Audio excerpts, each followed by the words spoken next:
Disclaimer, I do not dislike TVSins, and that is not a lie. So, since it's almost Christmas, I decided to send the TVSins video for the 1966 How the Grinch Stole Christmas special. Enjoy, everyone.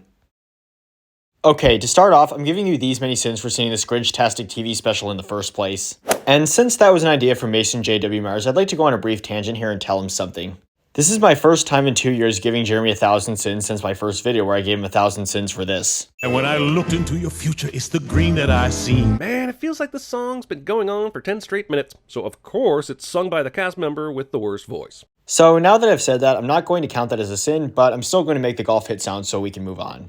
Also, if you're going to make the width smaller than Everything Wrong, then maybe make the Everything Wrong smaller here. If that wreath was a traditional wreath with the hole in the middle, where did the demonic star-topper Jack-in-the-Box come from? Was it hell? Because I think it was hell. Here we go again. It's just two simple words. Cartoon logic. Every Who down in Whoville liked Christmas a lot. Karloff oration. How do you not know at this point that narration is used in media as a way to tell their stories? What that means is that it's done on purpose, not by mistake. The Grinch hated Christmas. Oh, please don't ask why. No one quite knows the reason. Except Ron Howard. He seemed pretty sure it was because he was bullied in school. So canon schmanon, I guess.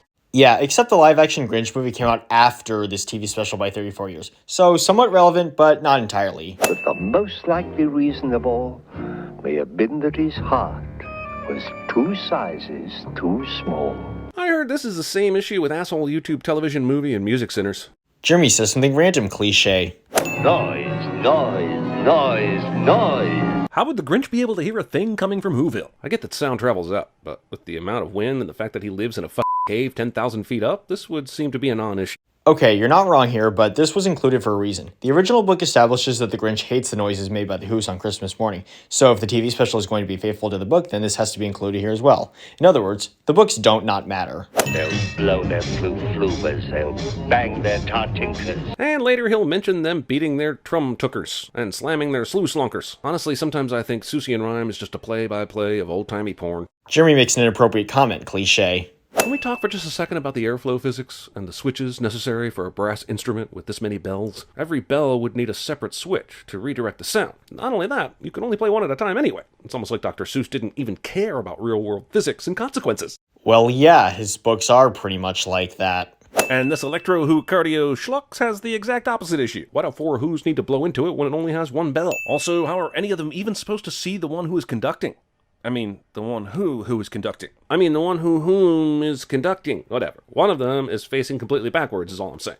But how did you miss the other Who sitting backwards? All I need is a reindeer. I think it would have been less weird if there'd just been a reindeer farm nearby, as opposed to him having f***ing antlers mounted on his wall for no reason. But that would have defeated the point of making Max the reindeer. You know, the reason why being because the Grinch can't find a reindeer due to them being scarce, leading to him making one instead. If I can't find a reindeer, I'll make one instead. You know whose movie I want to see? Max. How the hell did he wind up with this green goblin? He couldn't have been raised by him, or he would have just ended up some sort of Christmas Cujo. Did Grinchy go dog shopping? And yes, I'm aware there's a follow-up book dedicated to answering this question, but I'm too lazy to even read rhyming picture books, so I'm just going to assume it's all bullshit.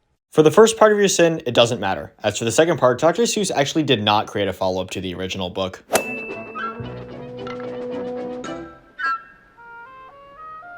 This works. Well, yeah, the less weight there is on an object, the lighter that object becomes. Since Max is on the ground, who the hell is he making eyes at here?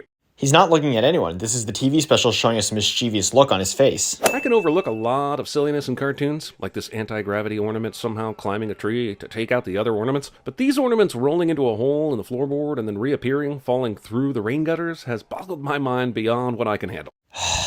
I think Grinch is doing a service for these kids here. Think of the sticky hands, and how they will be covered in ants by morning if he doesn't take these candy canes from them. Also, how did we not all grow up with constant nightmares on Christmas Eve? Look at that face! That green monster was going to eat those children, I swear it! Maybe because it might not be scary for everyone. I mean, I watched this TV special a lot when I was a kid, and this face never really scared me. Also, I guess you think this face is less scarier, huh?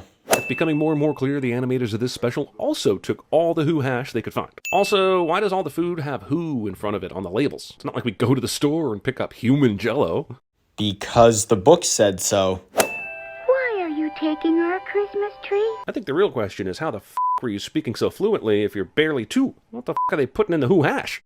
Okay, you are right here, but like I've been saying, this was something from the book. And the one speck of food that he left in the house was a crumb.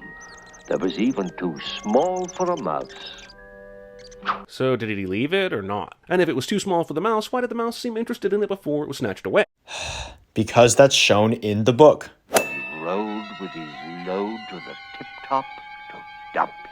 We used to do that in college. We called it the double-decker. Jeremy makes an inappropriate comment, cliche.